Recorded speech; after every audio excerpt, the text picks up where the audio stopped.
Awesome. So, welcome, Dr. Lee Baucom. Dr. Lee is my first guest ever on Love by Design. Never thought I'll get to this point, but he's very special because he has spent over 30 years doing something that most people will say is impossible. And that's helping people save their relationships. Even only when there's one partner willing to try, he's found a way to save marriages. He has written 7 books, built a large podcast, and has worked with more than 12,000 adults navigating the hardest seasons of their love lives. I know it was for me. So his approach is built on something that really mirrors what I teach. And that's why I think that today's conversation is going to be very, very eye-opening for me and hopefully enlightening for all of our listeners.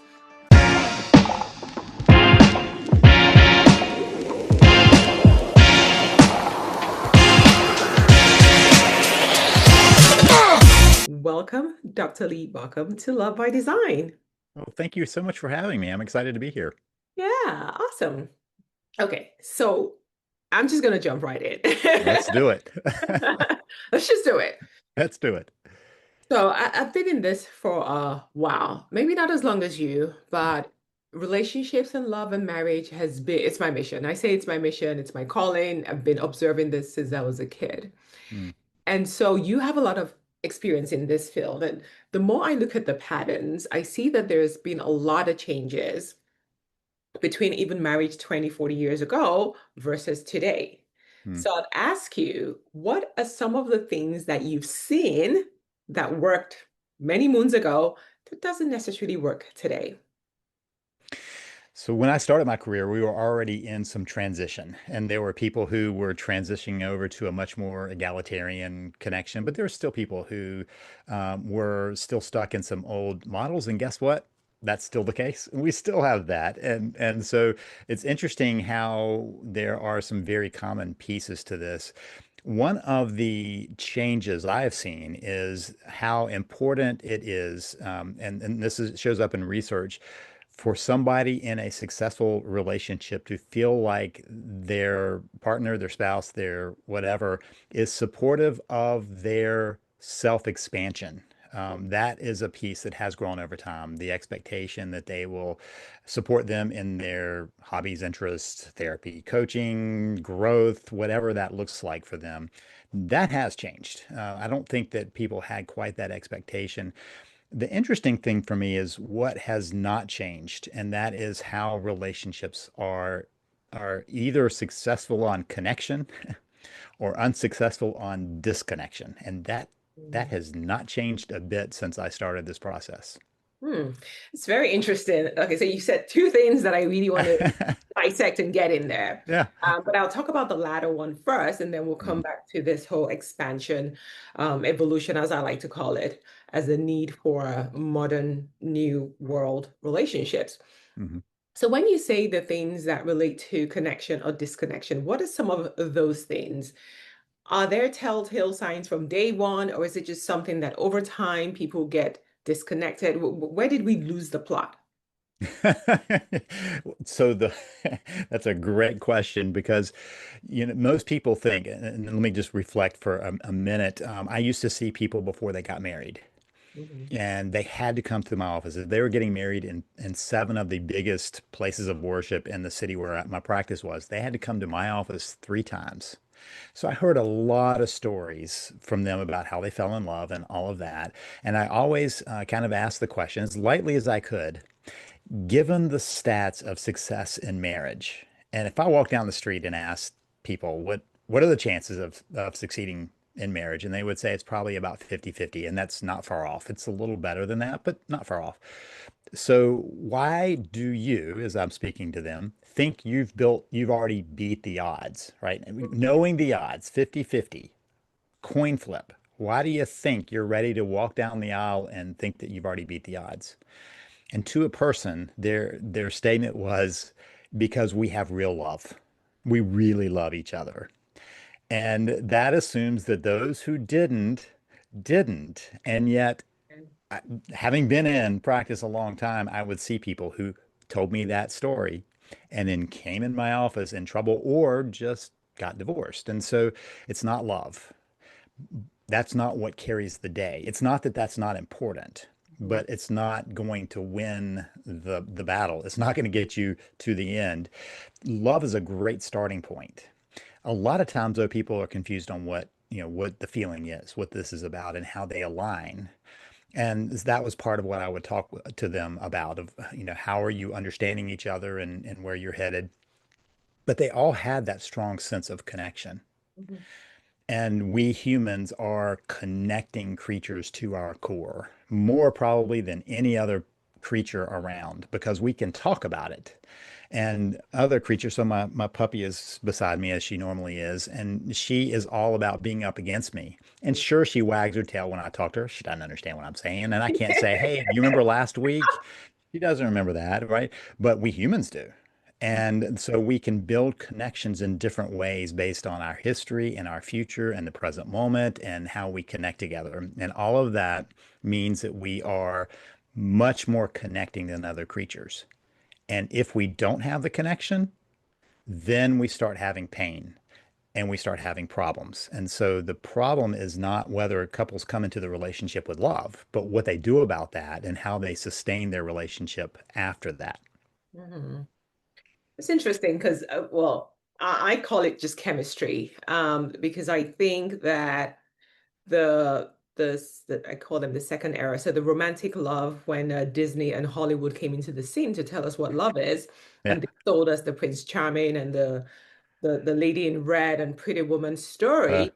People started to think that that was love, that you would get these butterflies in your belly, and that uh, somehow means that this is true. And that's what the movie sold us, true love, just right yeah. off into the sunset.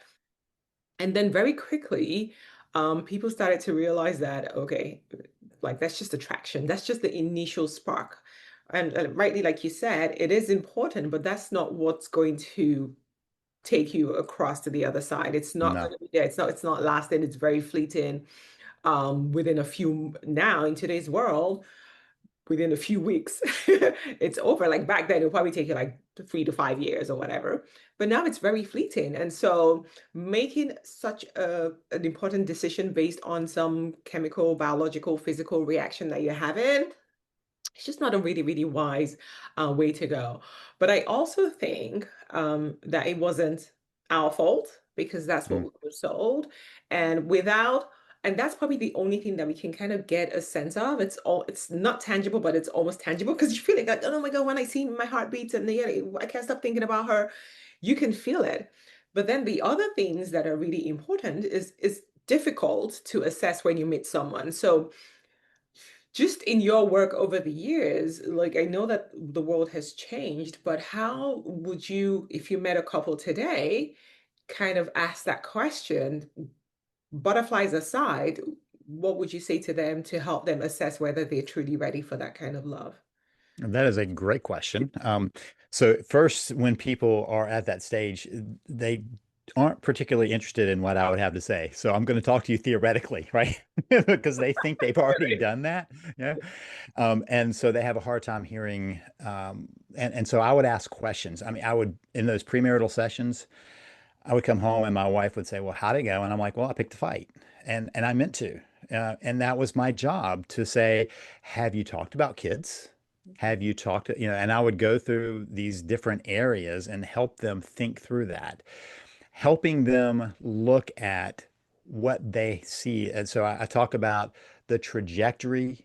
That's a big piece of that.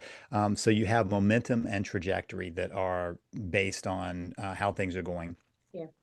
that line people up. So let's say they're in love, but their trajectories don't match. So they have the chemistry, and the trajectory is where do they see themselves going? Mhm. If they don't align, they're headed for trouble. Mhm. And the other, so that's velocity. The momentum piece is velocity. How fast do they want to get there? That's another important question. So I would suggest that couples talk about those two pieces. So trajectory. What do we want out of life? For instance, do you want kids? That would be a big one. I mentioned it earlier, but that's a big one because that's an either or. You Yeah. can't have So to do you're that, right? And so a lot of time, and again, this is within what is possible for people to decide. Obviously, there are some pieces of biology yeah. just can get in the way or whatever. But let's say one's like, I definitely want kids, and the other's like, I definitely do not want kids. That's an unsolvable trajectory unless one of them is going to change. So the trajectory, where do we want to go? And velocity, how fast? If one says, sure, I want kids, but probably in 10, 15 years, and the other's like, in 8 months, I want a kid. That's a very different framing. And maybe they can talk through that as opposed to no kid, or yes kid. And so those two pieces are some conversation points. Mhm. Where do you see us going? How is that going to progress? Because if you sign up for that process and it's not where you want to go, it's going to be difficult to stay on that track. You're basically joining together. There's a book that talked about the fact that you need to decide where your bus is going before you decide who's on your bus. And that Yeah. is true with life, right? If you got it, where's my bus going to go? Oh, you don't want to go there. Okay, that's fine. I mean, but we know we both are just going to be on different buses now. That's Yeah. a change. So trajectory, velocity are very important concepts to think about instead of just, oh, I'm madly in love with you. Because you're right, those feelings change. So that biochemically, that is a shift from adrenaline-based attraction to endorphin-based attraction. And you cannot live your life indefinitely on that chemistry. The I mean, the madly in love is a term for a reason, right? You Are can't you be mad? at that point, Yeah. and the brain Are is you mad? showing it, Yeah, oh, right? yeah, The absolutely. brain activity is crazy, Oh, and yeah. then and the shift it. So adrenaline is always based in a little bit of fear. Like if I don't get this settled, I Yeah. could lose this person. So Yeah. there's some adrenaline behind that. But then once you've established that and you're like, okay, we're committed, then the endorphin based system kicks in, and the difference between the two is adrenaline you try to feed, like I'm gonna pursue this person, I'm gonna do everything I can to get that. Endorphin is I feel this because I do loving things, not I do loving things because I have all of this stuff going on, but I feel love because I do loving things. And that shift catches a lot of couples by surprise. Mhm. It's very interesting, and I'm so glad we're having this conversation because so I have something that I call the real attraction pyramid, and it's 3 layers. And I know that the work that you do is also in 3 layers. And for me, what you just described are the first two. So you have the Mm, chemistry, which is that initial spark, the feeling that you have, the madly in love. And then the middle is the compatibility, where you start to ask questions. Do our values align? Do we see our lives go in the same direction? mhm, Do we want kids? Where do we want to live? What are our ambitions? How do we look at money? Whatever it is, right? Those are things that can make us have a harmonious relationship, partnership, hopefully, for a long time. But in doing a lot of my research, and this is where I started to question some of these things and really try to figure out, did we really get it wrong? Um, so you would see couples who maybe they did have those conversations. Maybe they thought their life would go in a direction, but we don't know who we're going to be tomorrow. Forget 10 mm, years. And then over time, people start to change. And then one mhm. person's like, you've changed. Duh, we're meant to change. Yeah. And then at that point, the trajectory starts to go separate ways. And that usually happens around the 10, 20 year mark, where it's like, okay, our lives are not heading in the same direction.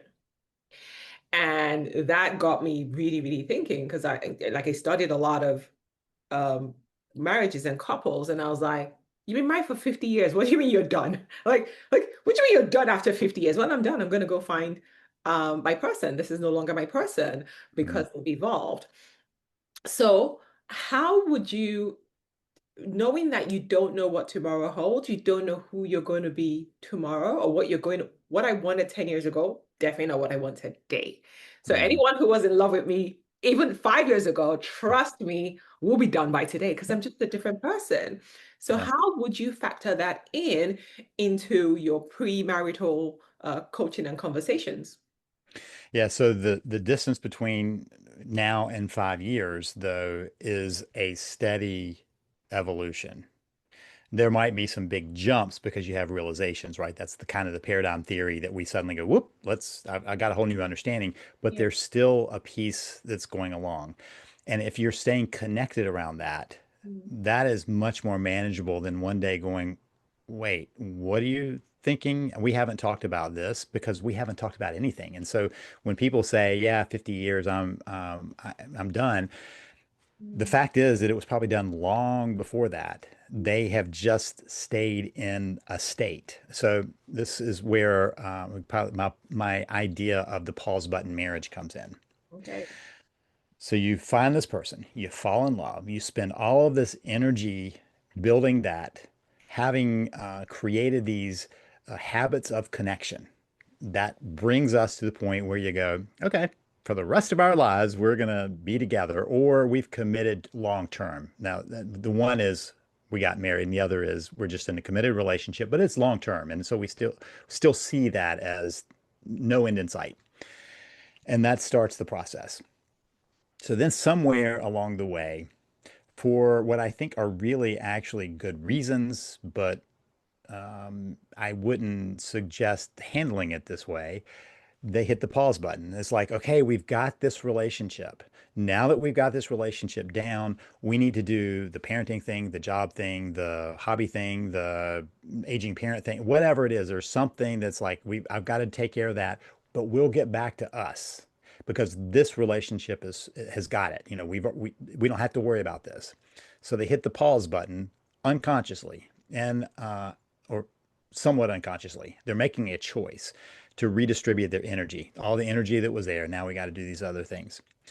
And I think there are kind of these two parallel paths of how that could happen. It could be that both of them just go, okay, time to do the parenting thing, time to do the job thing, time to whatever. Or you go, okay, if you're going to be that busy with parenting or job or whatever, I'll give you some space. And so that's the reflective way of doing it. One is the parallel, the other is reflective. But either way, you hit the pause. And when you pause the relationship, no relationship can go into suspended animation. They're either growing and expanding or they're shrinking and dying. There's no suspended animation. And so all of those habits of connection start becoming habits of disconnection. And the disconnection is what you're talking about, where you go in 5 years, wait, what? But if all along you're growing and aware of each other's growth because you're connected and talking about it, then there are ways of navigating that. Are there times when somebody just becomes such a different person? Yes. So this is one of those you talked about those core value things. Those core values sometimes change, not frequently. How you show those core values could be different, but when we have some core values, we either tend to reshuffle which one's most important. Maybe it grows stronger. There are times though when people are just like, "Yep, I don't believe that anymore completely." When I had a couple in my office where, I was like, okay, what's going on? And she said, I just don't know if we can stay married. And I'm like, well, why? And she said, well, I believe in monogamy. And that's why I got into this relationship. And I turned to him and I said, and you? And he said, I'm ready to bring in another wife. And I said, was this a conversation y'all had had before? And he said, no, I've come to this realization in the last couple of years. Mhm. That is a change in core values. Mhm. He went from what he thought was monogamy in the beginning to polygamy afterwards. And so he truly did change that core value of that. And suddenly they're incompatible. But that's more rare. That's not the exception. That is, I mean, that is the exception. That's not the normal. The normal is that we have changes along the way. And am I the same person that I was when we got married when I was 22? No, not at all. But we've been growing together and understanding each other's growth all along that path. And so when I say, I'm thinking this, it's not far off from where I might have been a year ago. Sure, things change, but we stay tracking with each other unless you're disconnected. Then there's no tracking. And that's when you suddenly wake up one day and go, what are you talking about? You want this? We've never had that. You're right in the sense that change is the nature of humans.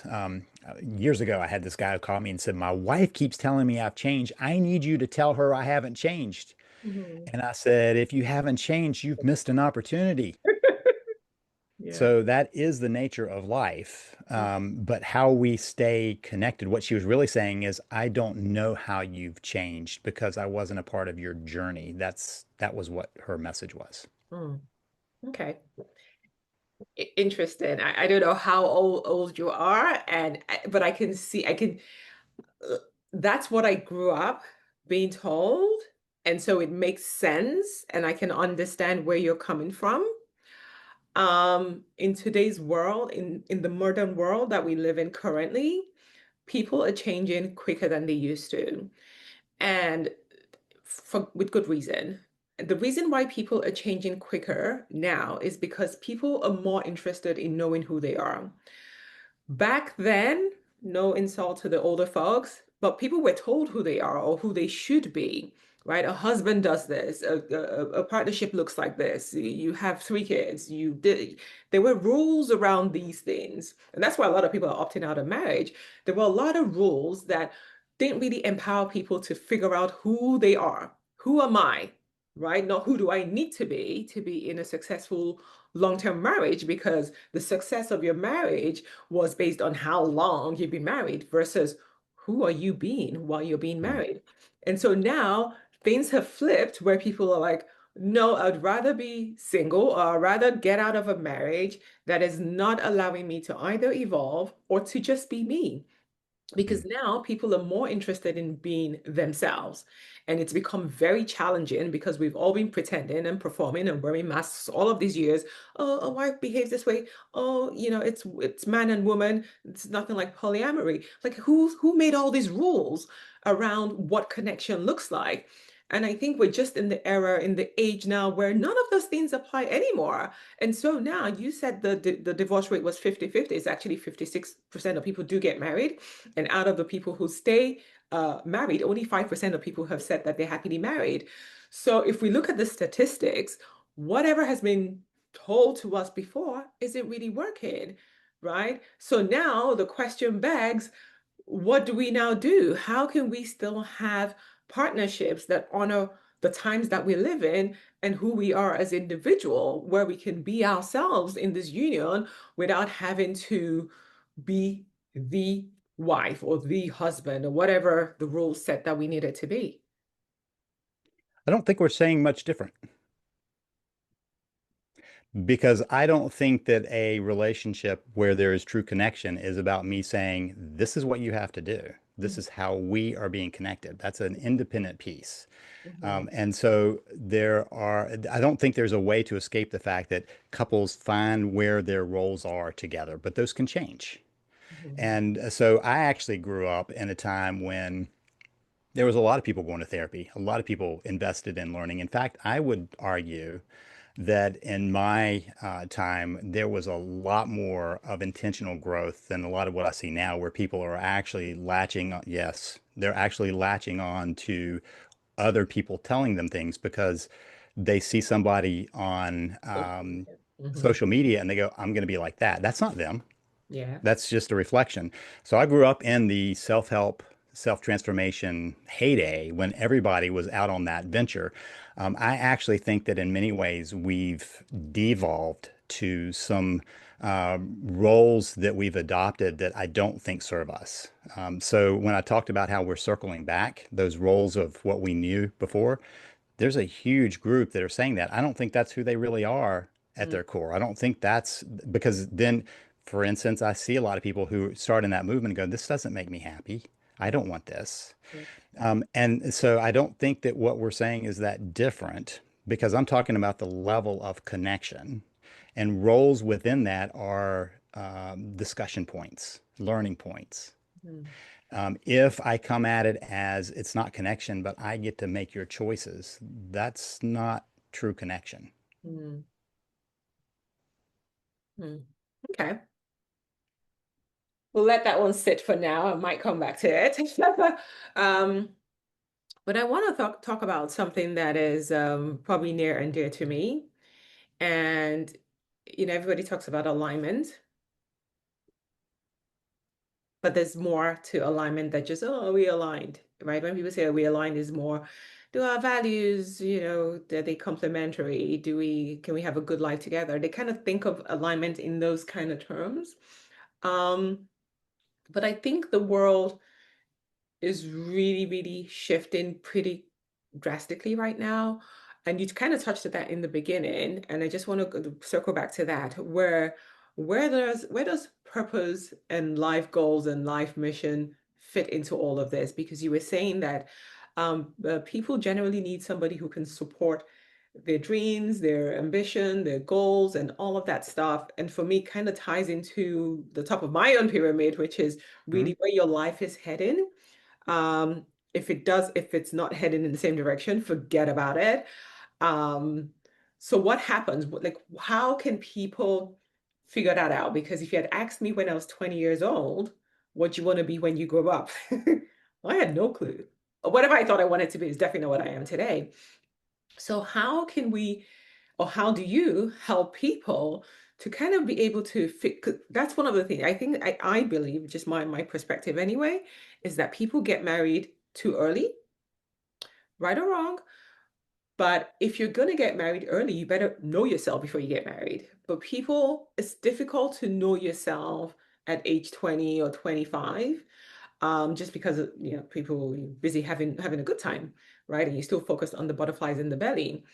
But I believe that you need to have found yourself and really know what direction your life is going to go. In general, like things may shift a little bit, but generally you kind of know where you're headed, and be able to have those conversations early enough. So if someone who's 22 came to you, or 25 came to you, and they wanted to get married, like how would you help them figure out where their life's even heading? Yeah, so, I mean, in many ways, that question is not my place. If they're saying, help me find my way, that's one thing. If they're coming to me and saying, I'm getting married, then Hmm. let's prepare how to have a good relationship. That would be my role. The fact is, I see people who get married young have strong relationships, and people who get married old have poor relationships, and vice versa. I mean, I don't think it's the age piece as much as how they go through it, what they know about themselves, but also how they face the relationship. Um, there are plenty of examples of people who, waited and waited to get married and got so bound to being themselves that they have a hard time joining in a partnership.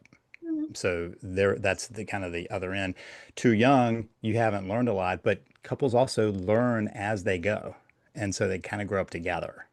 And so I think that the question is not so much, do I have a choice about their age, but how do I help them understand what they're about to navigate, how Hmm. they're going to go through this relationship?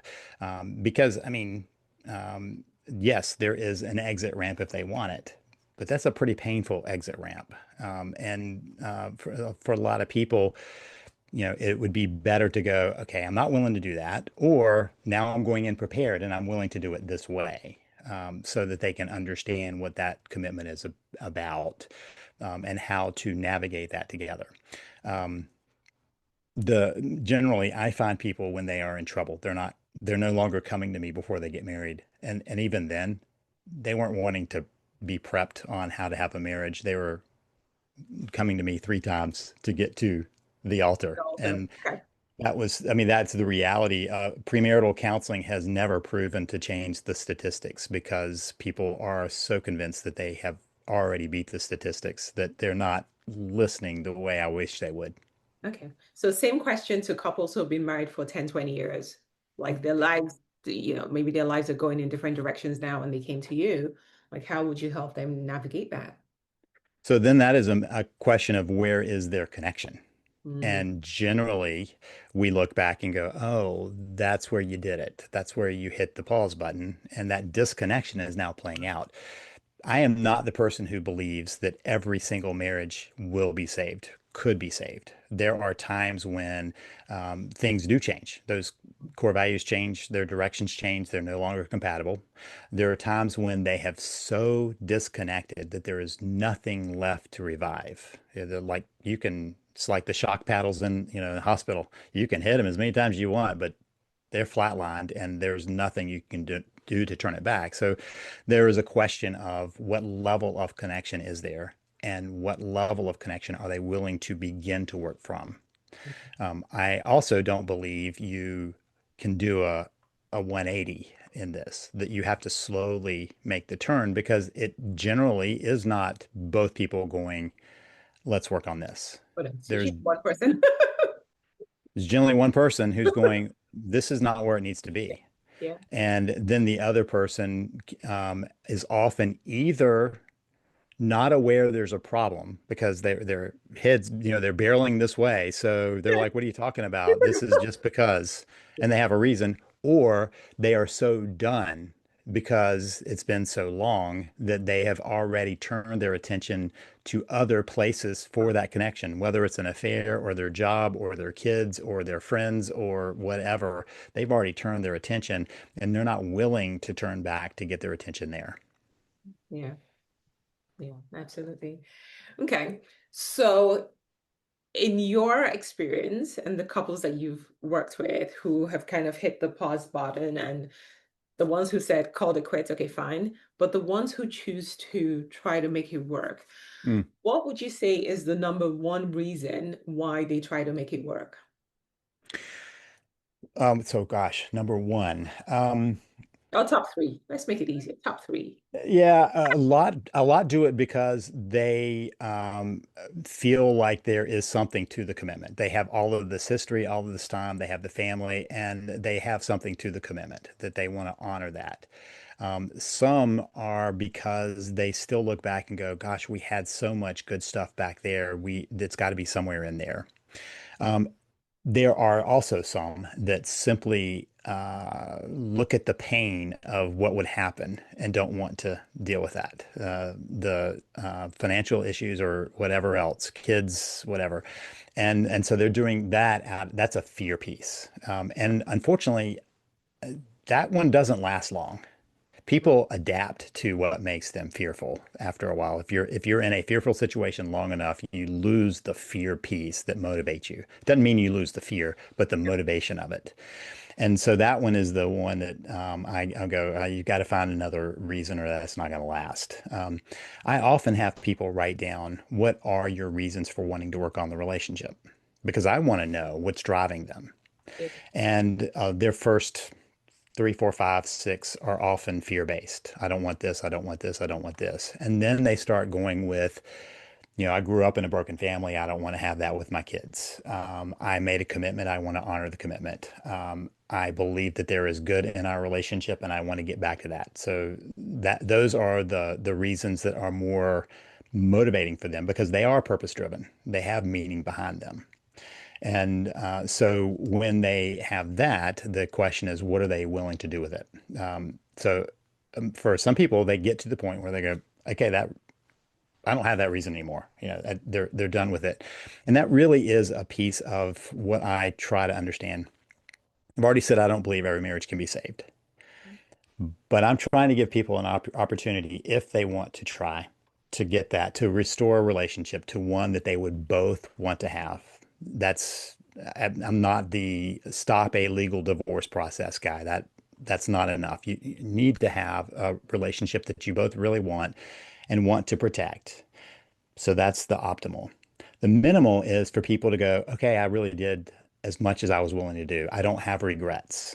I spent a lot of time dealing with people in individual work where they had regrets that haunted them, and you can't undo the regrets. You can get past them. You can learn from them. You can grow past them, but you can't get back to the regret, right? You can't undo the regret. And so part of what I want to make sure is that people go, okay, I look in the mirror and I go, I did what I could do. I'm good. Yeah, it's very interesting. That you said those three reasons, the top three reasons why people try to well, want to restore a marriage. And when I think back to a lot of because most of the women that I work with are divorced women, um, those are some of the reasons why they stayed as long as they stayed. And then the resentment just kept building. because they're not necessarily reality. So you had mentioned that because of commitment, that's usually one of the biggest ones, especially for people that come from very strong cultural backgrounds and religious backgrounds. The fear of going against some norm that says stay married because I committed. Well, committed means I have to die there. And so they stay longer than they should stay. That has really ruined, well, not ruined them completely, but it's caused a lot of problems in people who have eventually come out trying to now go back into finding true partnership. So that's the first one you mentioned. So I want your comments after. And then the second one, you said that they look back and think about the memories, or maybe they built a family and what they built together. Again, another fear-based reason to stay because now you're holding on to the nostalgia of something that was and not necessarily is, and then you just stay and resentment builds again and again and again. Um, so it's just familiar. It's just what is familiar. Oh my God, the devil, you know. And then you stay stuck because you're looking back rather than looking forward. Where does my life want to go? Where do I need to be now? Based on today's version and based on this person's version today, are we still aligned versus just looking back and be like, oh my God, look at all the pictures and the houses that we bought. And then, um, no, I forgot what the third, well, sorry, what was the third one again? The I'm not sure those the fear-based ones of what they might Yeah, lose. so what they might lose. That's so old era where now you're afraid of what you might lose by going through a divorce. And not to minimize divorce, because I went through an interesting divorce myself. So that fear of what I'm going to have to go through, the shame, the stigma, the yada, yada, yada, yada, yada, long list of reasons why you shouldn't go through it, holding a lot of people back. The world has shifted, and I don't, and again, like he said, some people still hold on to those old norms and values and systems and structures that were built, I don't know, for good reasons, whatever, that's the way we used to think and operate.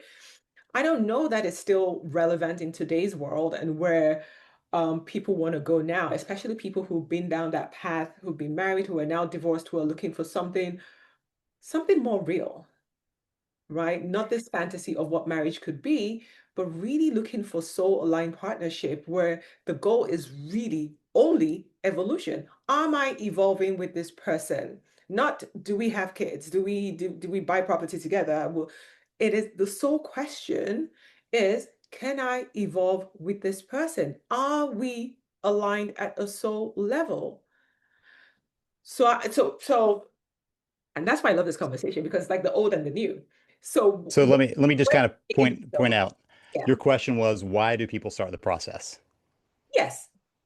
I named the why they start the process. Is that the reason that they stay in the process? Is that what they learn from the process? No, but there is a starting impetus for all of us. If Okay. there wasn't, everybody would be getting divorced. And so I just looked up the statistics, and in the US right now, the divorce rate is about 40 to 45%. So 60-ish, 60 or 55 to 60% are staying married. Yeah, but you have to remember, if you look up the statistics of people choosing not to get married, right? Because you're looking at people who have been married for a long time, but less and less people are getting married.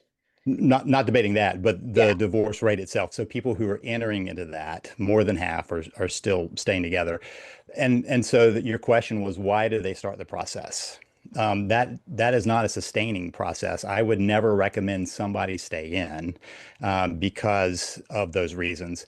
That starts them. That's a motivator. We all have a motivator of something to change, right? And if not, then we have to rethink if there is any place at all for marriage. And I don't think that the institution of marriage is going anywhere. People You think? choosing to, no, I I think don't. I think it's going. I think in the next 5 years it will be done. Oh, I don't. It's been around a long time, and the ages of people getting married have changed. But you know that has fluctuated over time also.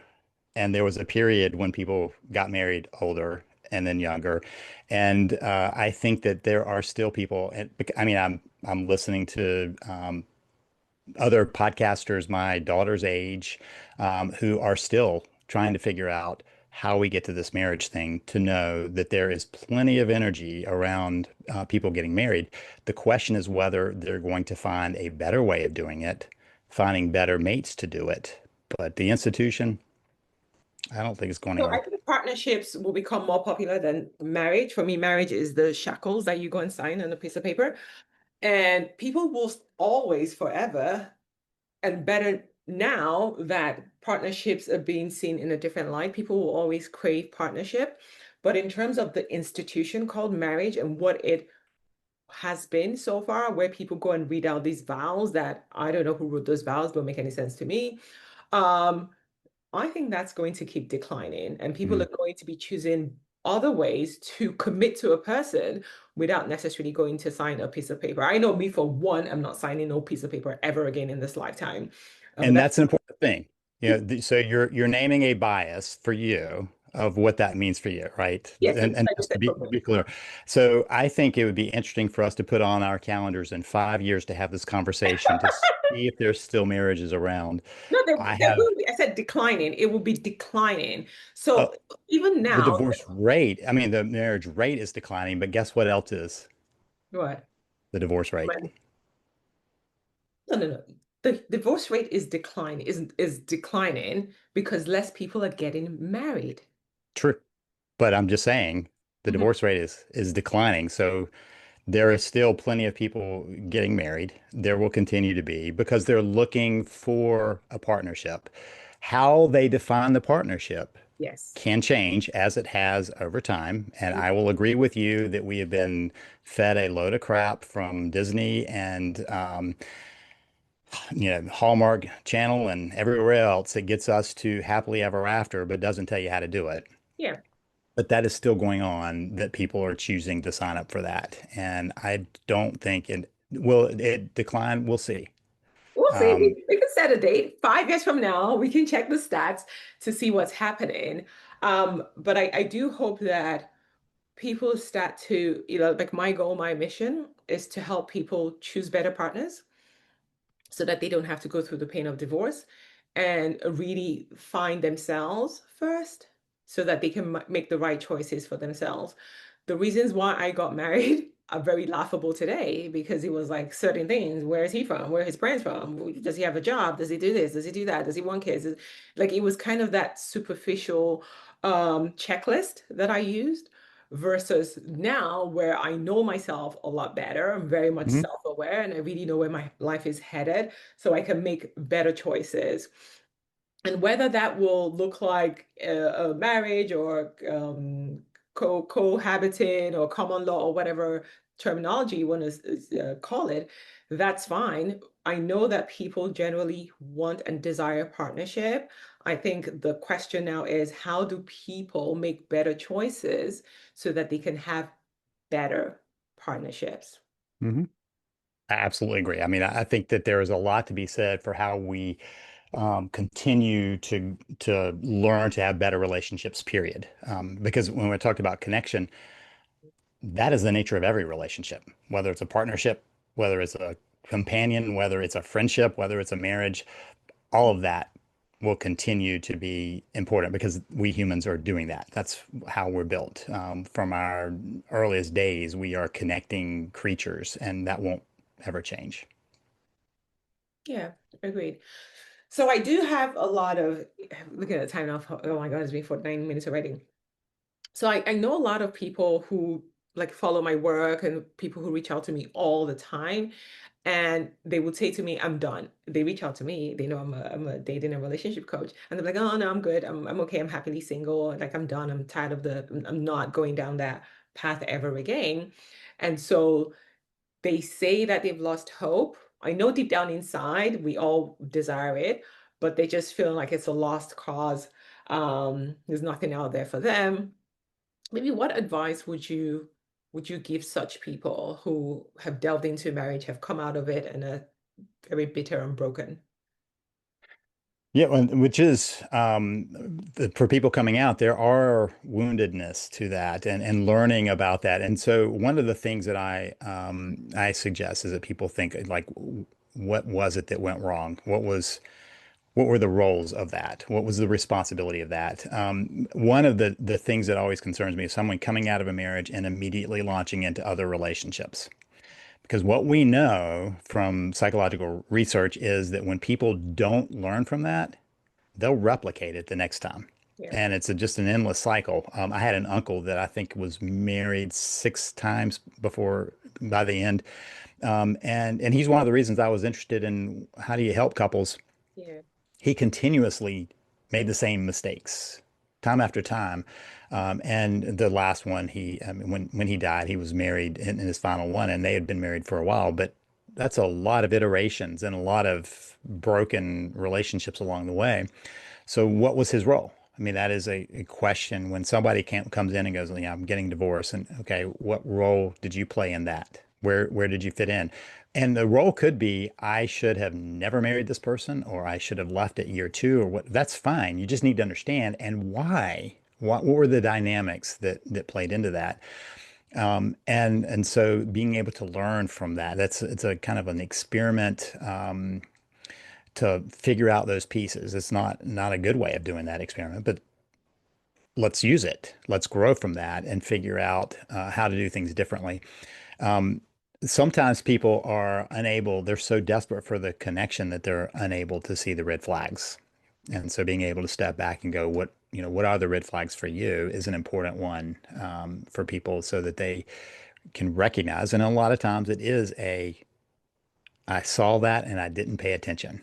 I wanted to be in a relationship, so I didn't pay attention to X, Y, and Z. And so, how do you do that next time? How do you change that next time, the next relationship? Absolutely. And what about for couples who are maybe they're still married, but starting to disconnect a little bit? What are some telltale signs for them to know when that pause button is about to be hit? And what can they do to stop it from pausing? Well, I think what you named is the fact that they have. If they are feeling disconnected, they've hit the pause button, and they can look back and say, "How do we want to redo that?" So the pause button isn't a permanent state. You can say, "Hey, how can we connect?" And the earlier you do that, the easier it is. The longer it goes on, the more distant you've become, the more different you're looking down the road. And so chaos theory was that you have two systems that are at the same place, but if they don't continue to self-correct, they will go in very different directions, even with a small difference in the input. And so you're living in the same house, you got kids and everything's the same, and then you end up at very different places because you haven't kind of been able to have a back and forth together of reconnecting, of knowing where the other person is. And so whenever couples get out of sync with each other, they're headed for problems. And so the earlier they recognize it, the better. But generally, they don't recognize it until the momentum of their relationship is starting to wind down and it's hurting. Pain is usually the wake up. Yeah. Yep. Usually the wake-up call for most people. Awesome. So maybe you can just end with telling us your story and your why. So why do you do this work and who do you work with? Yeah, so I kind of did a little prequel on that with my uncle. I when I went to college, I knew I wanted to be a counselor of some sort, and so that meant grad school. And during grad school, I was did a lot of work as a therapist who got supervised. That's how you learn therapy. And I recognized that there was something going on with me and my colleagues. And then when I looked a little deeper with my supervisors, that they weren't getting great results with helping couples in their marriage. So I started doing the research, and it turns out that marital therapy is pretty ineffective. So I pivoted away and started studying coaching, and decided to be more of a coach than a therapist. The reason I focused on marriages is because I watched what happened in my extended family. My parents are still, they're mid 80s, still happily married. But my uncle and two aunts on the other side had pretty disastrous results with relationships. And I just stood by and watched the repercussions in the family and just kind of couldn't figure out why as a kid. I was pretty young when it happened. And I think that made me always ask the question, so what could make a difference for couples? What could make them to find ways to find a healthy relationship. And that has continued to be my why. When people are in pain and want to have a better relationship, I can say, okay, well, here's one of the problems. People don't have a roadmap for this. So let's look at a roadmap. And so my program is generally for people who don't have a roadmap, but they want to see if something can be done to improve the relationship. Oh, I love it. And you've helped a ton of people. You've helped a lot of people. So definitely you've made the world a better place and you've saved a lot of marriages and yeah. And hopefully, if they can't be saved, for them to leave with better outcomes than Oh what yeah. I saw growing up. And there are ways to leave a relationship, and there are some ways of destroying as you leave. And so I like to find better ones. Yeah, I agree. Yeah, I agree. Awesome. Well, it has been an absolute pleasure It's fun. talking with you and discussing this very um, passionate topic. I'll call it that. And, for me, my why is very strong as well because of all the stuff I saw growing up and in my personal life as well. And so I believe that there is hope. I believe in love. I think it's still one of the biggest gifts that we've been given as humans.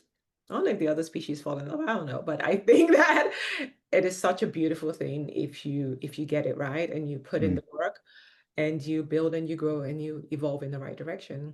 I really do believe that. yeah. Well, Yeah. thanks for having me. Yeah, it was such a pleasure. Well, 5 years from now, I'm gonna hit you. I'm gonna set my Let's do it. calendar. And Let's set it up. we're going to have another conversation in 5 years. Awesome. Well, thank you, Dr. Lee, for being here with us today. And thank you, everyone, for joining. I'll put your link in the show notes so that people can connect with you. And Perfect. also probably a link to your books as well. Thank you for being here. And thank Thank you. you. Okay.